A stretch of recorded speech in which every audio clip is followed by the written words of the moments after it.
Hey everyone, welcome to this episode of the Optimism Show. Today is our special guest. We have Tani, who is a product developer, product designer, and the bootstrap founder of Intelligent, which is a platform on Farcaster to actually track your social metrics and make better decisions with your social growth. With Tani, we're going to cover a lot of aspects when it comes to product development and product design, but the three main topics that we're really discussing in this episode are: how can blockchain startups design user experiences that even non crypto users will love? Is your product design truly balancing beauty and functionality? And finally, we're going to discuss, should you bootstrap or raise funds for your blockchain startup? Let's get started. Tani, amazing to have you here today, and I would be happy if you could give the listener some background about yourself and what you're doing. Absolutely. Thank you so much, Chris. And I'm so happy to be here participating in the first season of the show. Quick TLDR about me. I've been a product developer since last 10 years. More than that, in fact, 13 years counting now.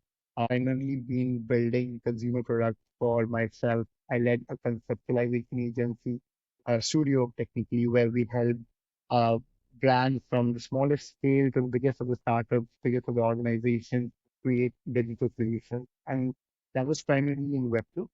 And I've been doing that for a long time, eventually until I understood and read about blockchain as a field in 2016. I started getting super interested in that.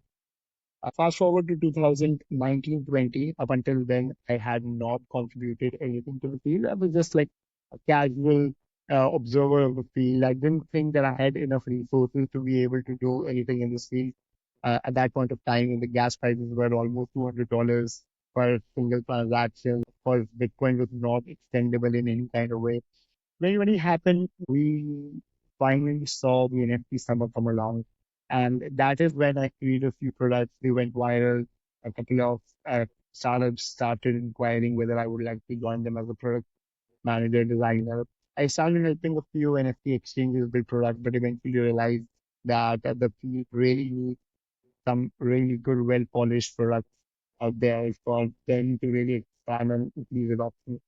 Me and my co-founder Shiv, who I met during 2021, 2020, we started a fintech company, a Web 2.5 company called Palladium, which allowed crypto natives to very easily um, uh, off-ramp and on-ramp crypto from their MetaMask, Rainbow, all their non-custodial wallets directly to their bank accounts. That's how we started it. We did well. Unfortunately, SBF and all, the SVB and all those banking collapses happened, because of which we had to pivot a few times, build different products, and now we're running an off-ramp in US technically. So that's all how it has been. But I, on personal level of creation, been interested in creating those small experiments with crypto where you are able to do anything permissionlessly. So I've been building those products lately and very recently joined Farcaster actively, where I was contributing in terms of creating a product that allowed you to have a better understanding of your profile in terms of who are you are engaging with. And that is how Intelligent was born.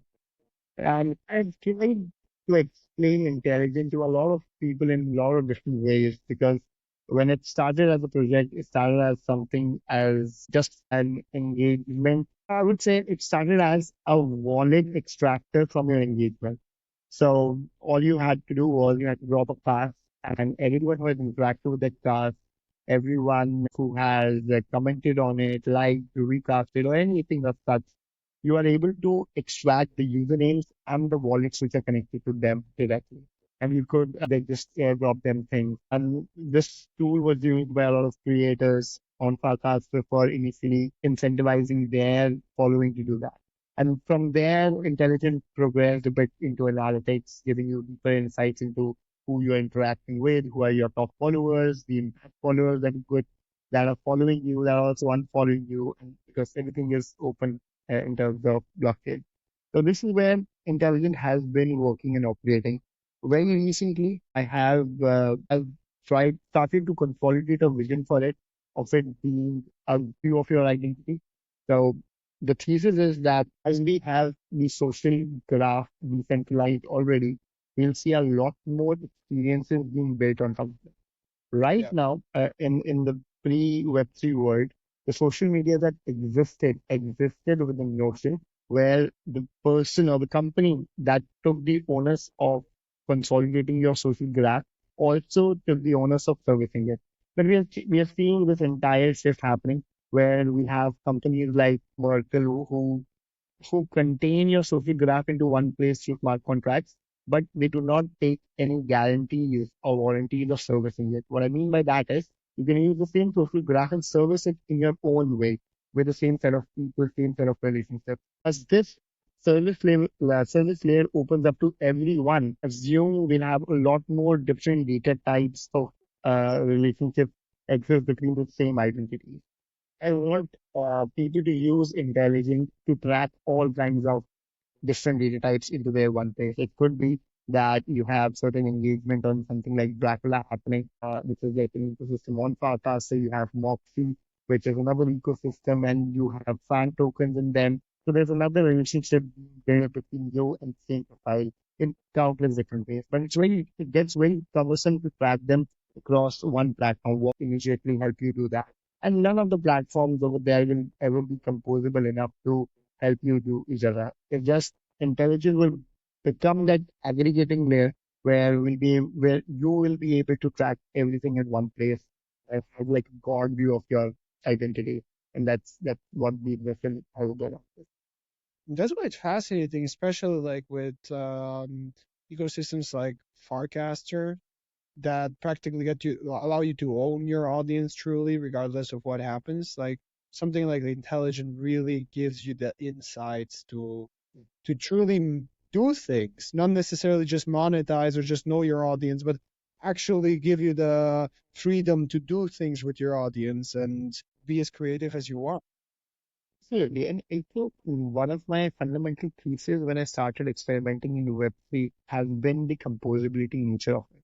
That you are able to do everything permissionlessly. Even the products that got viral when I first created them were created permissionlessly for the NFT collections that I was building. I did not ask them to pay. I just created them and it went viral. I think that same principle is applicable to a lot of things in crypto. You can create Uniswap hooks and you can create pools, you can create a different lending pools, you can create entire product software around the companies that we have in Web3. Yeah, exactly. And one thing that I see you're quite passionate about is really the user experience, like really doing this permissionless and as smooth as possible. What do you think are some really key things about user experience that blockchain companies, especially blockchain entrepreneurs, need to keep in mind in order to acquire more users and eventually to really get their consumer app out there? I think we as an industry are going through a phase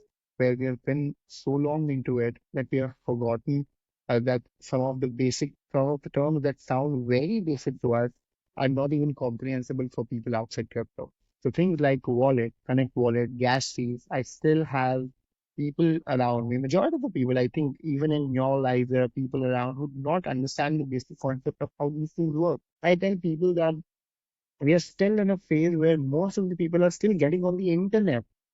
And when they get to that mental model, you have to do everything that you can to unwrap that model and install a new model. So thankfully, we are moving into an era where there's a chance that people will interact with it much more earlier than they would interact with the typical internet. There's a chance that we'll have new mental models forming across the consumer space over there. But I think one of the best things that any company over right now are looking for increased mass adoption is to think about typical consumer without the lens of crypto.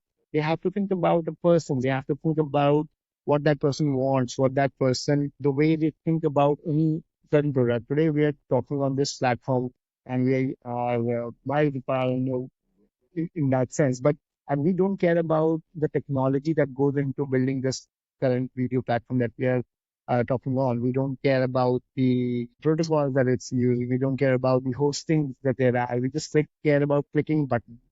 So that's what a typical consumer cares about. They don't care about your crypto. They don't care about your wallet. There's this famous, this is iconic line that I keep on telling everyone is that People who use internet today, they don't care about internet also. They care about talking to their friends. They care about conveying the message and getting the information. They don't care about the internet. So what makes you think they'll care about crypto? They won't. They will not. So you have to remove the crypto out of that.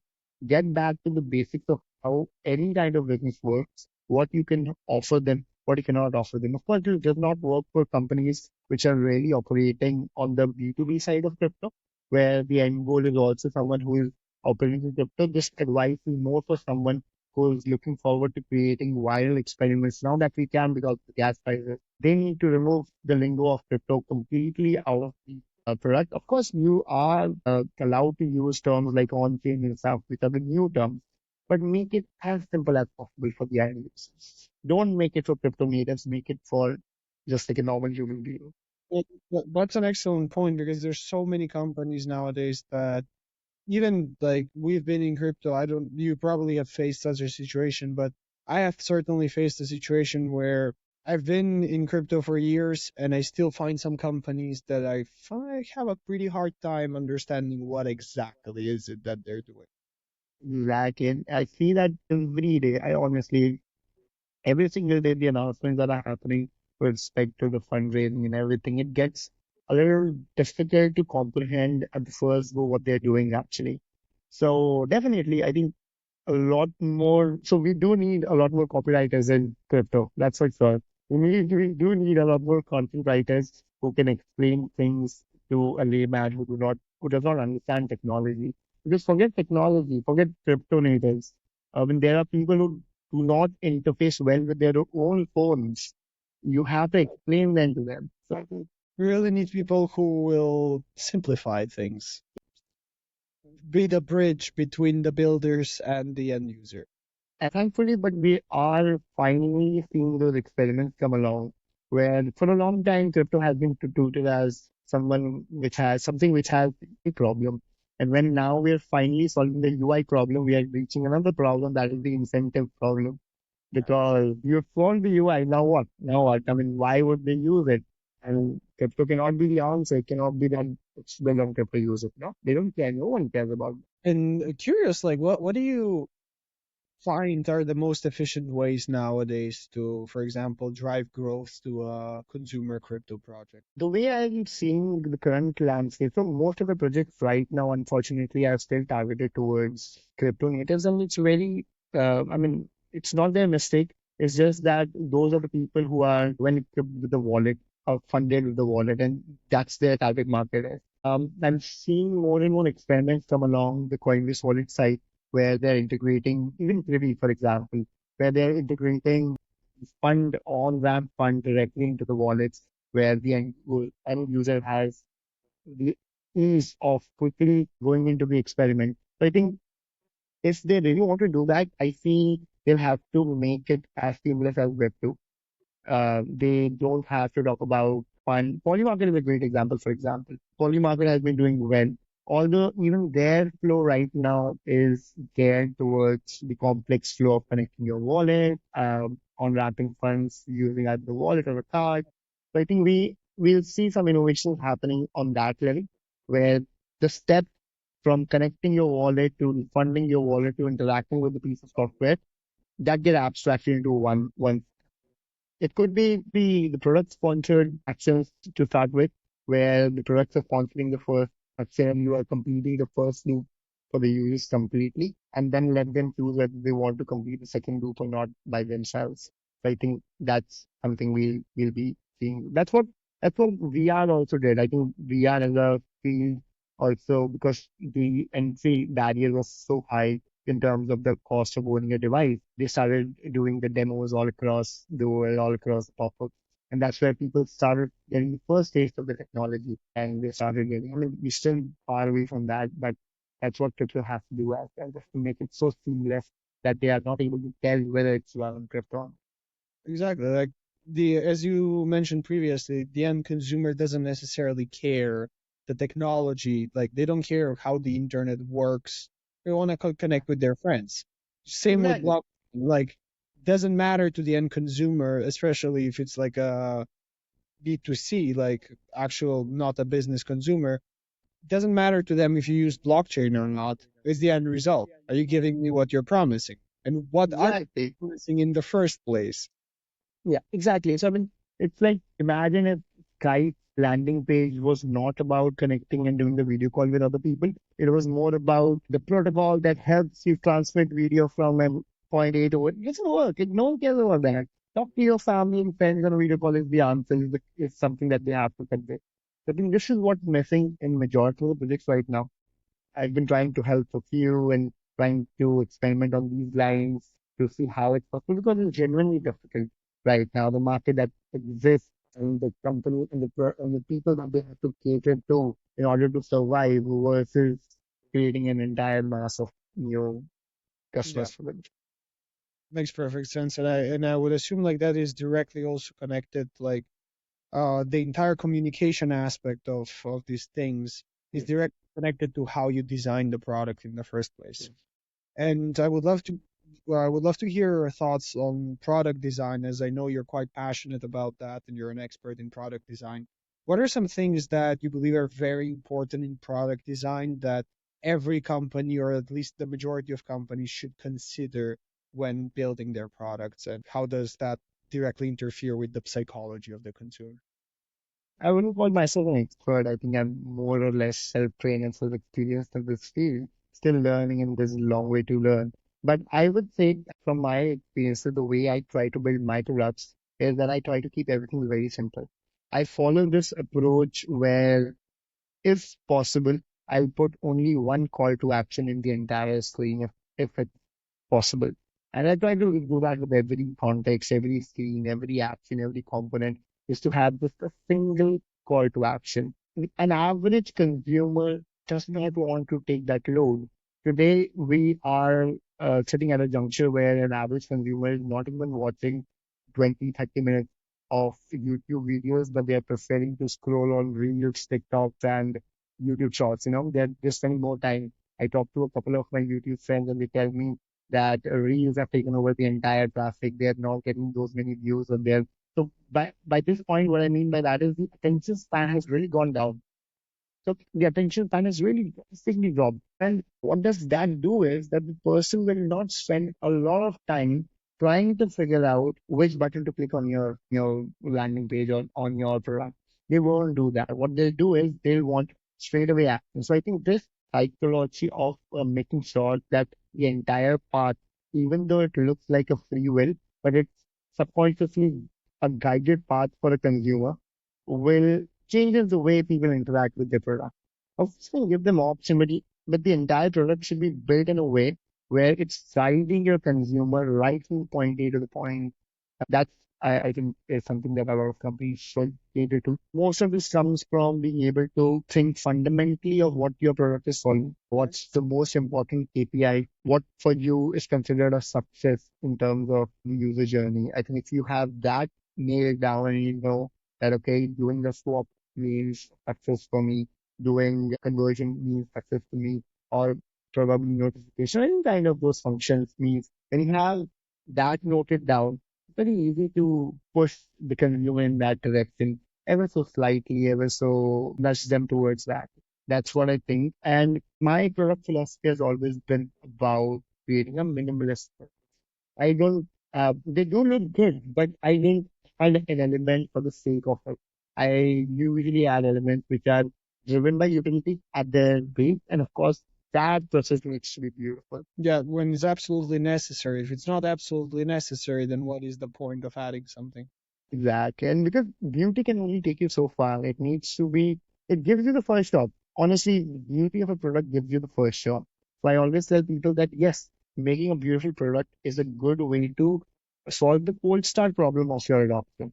But then it will not make your users stick. People get bored even with the beautiful products if it doesn't solve what they want to see.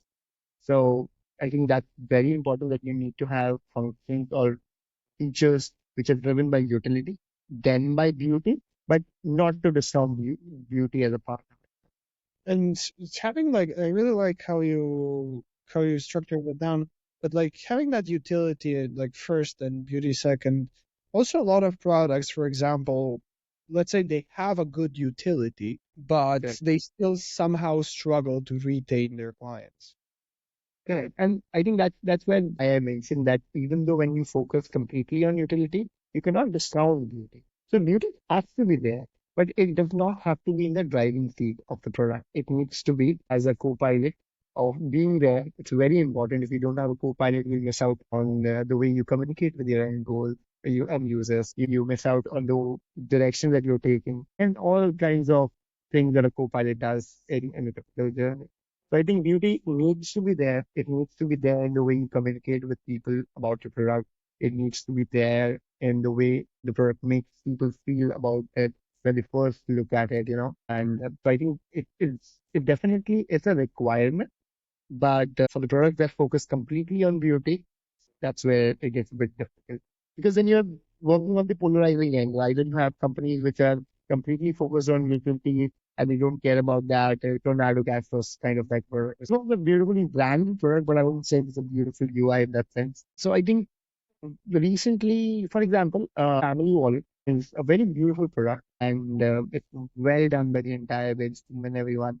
But I do see that people are not actually using it a lot more than they should have used, and it could be because of marketing or something. But well, I'm just citing as an example of why over emphasizing the beauty also does not increase your It's all about having like finding that good balance balance. that it's useful, but it's not overly kind of like, let's say, put it overly colorful in every way imaginable. That Yeah, does not, because there's also like, you can also, just as you can add features on utility, unnecessary features, you can also add some, let's call them features on the beauty aspect of things, which are yeah, still some distracting the user from what yeah. the product actually is about. Like I'm guilty of it myself, and I've fallen into the trap where I have been distracted by making something look beautiful than the amount that it has to be, and I have to consciously stop myself from doing that. Okay, don't do that. Don't that border radius is absolutely perfect. It doesn't have to sparkle. So it's a difficult balance to maintain on it. So it's definitely a difficult balance to maintain, especially with, because sometimes the beauty side of things is like, or the Exactly. you would like that. Exactly. So, like, oh, that's so beautiful. I need to keep that. So, it's not exactly that, but so oftentimes what I happen is that, for example, I design a very beautiful feature and I'm like, okay, this is gorgeous. The animation, the way it's coming, the subtle ease in animation and everything. And then when I show it to the people and their entire focus is on the way it works, and like, okay, that's where I made the mistake. I shouldn't have done that. So, Yeah. but having said that, I think it's important to work on design or the beauty until it's invisible. Once it's invisible, stop Mhm. working on it. It's done. It's served its purpose. Design's entire purpose is to get the utility done while being invisible. So the moment it's invisible, it's time to stop and move on to something else. I You think, cannot make it more invisible if it's yeah, I already. cannot make it more. Exactly. So I think that's what I try to focus now. And curious, like, you're a bootstrap founder, right? For Palladium, we did a seed round, a small seed round, but that's about it. We have not raised any type of. I just want to cover. So for intelligent, it's completely bootstrap project. It's Amazing. So you have experience from both side of the to founders, really, entrepreneurs and founders in like that are working with blockchain or looking into different ecosystems and are either looking at funds or looking to bootstrap, because there's this huge disparity in this huge debate. Like, okay, when should I get funding? Should I get funding, or should I just build a product myself and like take it very gradually? Like, what are some pros and cons that you have noticed along your way that, for example, you noticed with the funding round and now that you have with bootstrapping? we can answer this question in two ways actually. So one is do I need the funds to do that? The thing is, this question, this answer comes from any typical business operation. So the way any business works is you find a problem, you validate that problem, you create a solution, you validate that solution, and you sell. And that's the entire cycle of business. And this same applies to the product that you're creating in web. You're doing anything in the world.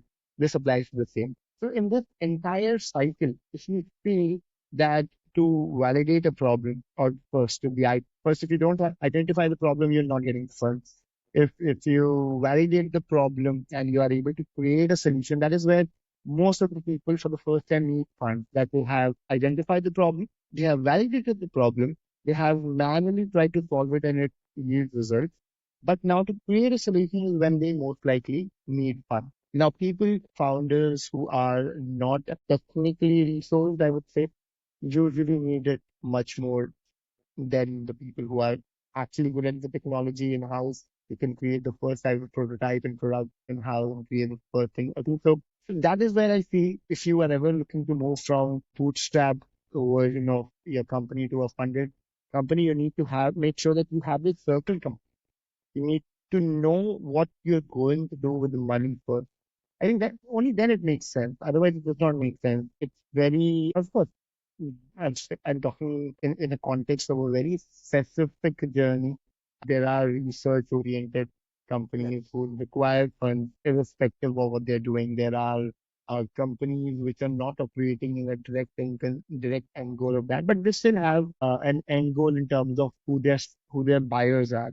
So until unless you don't have the buyers figured out, you don't have, for example, for intelligent, I did have a few approaches that come towards me in terms of raising funds. But for them, I'm in constant touch with them. I'm working with them to find out all variables of this equation before I raise funds. But in terms of closing calls, if I talk about it, definitely if you have raised funds, you get to spend more time and energy on things like making it more consumer friendly in terms of adoption through design and stuff. You get to marinate the product much more so that it's more flavorful when it comes out. But at the same time, it makes you complacent in terms of building a product, and you are always building to validate it not only with the sellers, not only with the buyers, but also with a third party of speculation driven individuals who are looking to do something in the industry, but it's not always in the right direction. Just because people invest in the companies, they are then expected to run after them, make them do things which are not always beneficial for the company. And I think founder loses that touch of flexibility the moment there is fund. So this flexibility is very important, especially in fields like crypto and when they're early stage companies. But thankfully, crypto investors are good. They understand this dilemma of being flexible comparatively to any other field because there's everything new. Every 3 months there's new technology that's coming and you have upgrading your stats, you are working on a more economical blockchain or doing things which are really fundamentally different from what you raise your initial funds on. Yeah, absolutely. And like it really, as you said, like it boils down to taking it to the simple understanding, like, do you really need the funds at this point? Correct. And you said like you are actually giving up some form of say the moment that you take funds because you might have Correct. to do some things which make perfect sense for investor, but that might not be exactly aligned with the vision in the first place. Correct, exactly. And until unless it also takes some amount of money to even complete the circle. Sometimes it does that. For example, if you have a certain equation missing from the entire business buy and sell plan, and you need some money to probably create that validation in the first place, that is when you do need the money. But then, of course, that also has to be pre-identified, I feel. Everything has to be identified before you take on even a single dollar. Yeah, absolutely. And also like I really love the fact how you covered like product design and really making the beauty aspect invisible and then you're done with it. So Exactly.